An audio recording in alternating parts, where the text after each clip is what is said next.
The impact of national, organizational, and professional cultures on career research management. So to start off, we're going to talk about the basic definition of what culture is. So culture, workplace culture is defined as the character and personality of your organization. And along with workplace culture, there is individual culture that we all have. It's based on our unique cultural beliefs that we carry with us. So different types of culture that we're going to be discussing here are national, professional, and organizational cultures. Starting off with national, it's pretty clear. It could be between nationalities. So it is described as differentiating the national characteristics and values systems of particular nations. So this could actually also include different regions of a country. So an example of this would be someone from another country following different beliefs and norms from another, and moving between countries would make that pretty clear. So now moving on to professional, this would be more between different teams within the same organization. So this is described as differentiating the characteristics and value systems of particular professional groups. A great example of this is different groups within the same company, uh, just functioning very differently from one another. So organizational culture is looking at how different teams operate between organizations.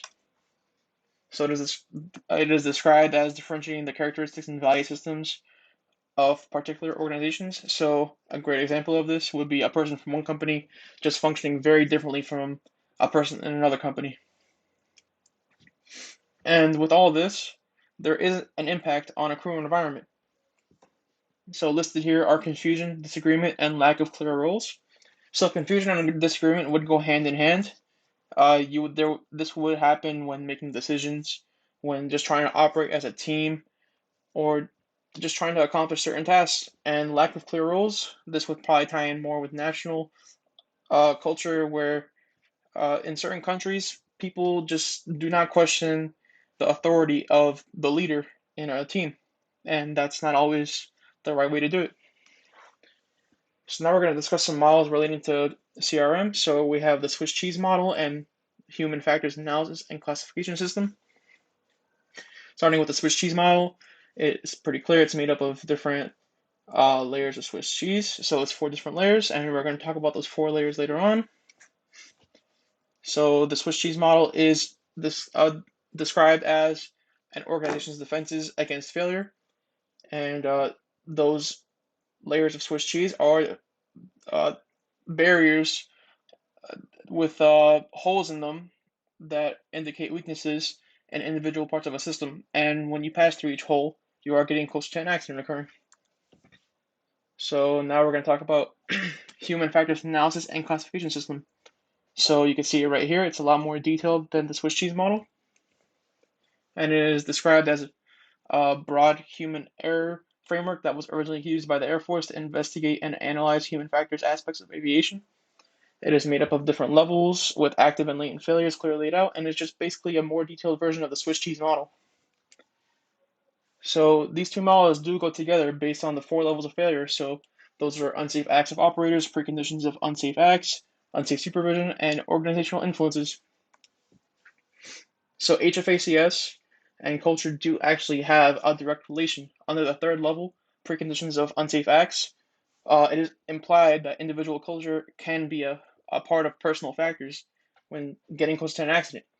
And then we also have the fourth level, which is organizational influences, and it directly describes company culture as a possibility of getting to an accident.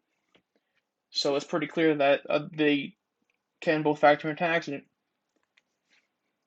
So how does it all really apply to pilots? Pilots may not feel comfortable working together. Disagreements and decisions can come up frequently. Personal beliefs can overpower uh, safe operations. Leadership could be questioned, or it could also not be questioned.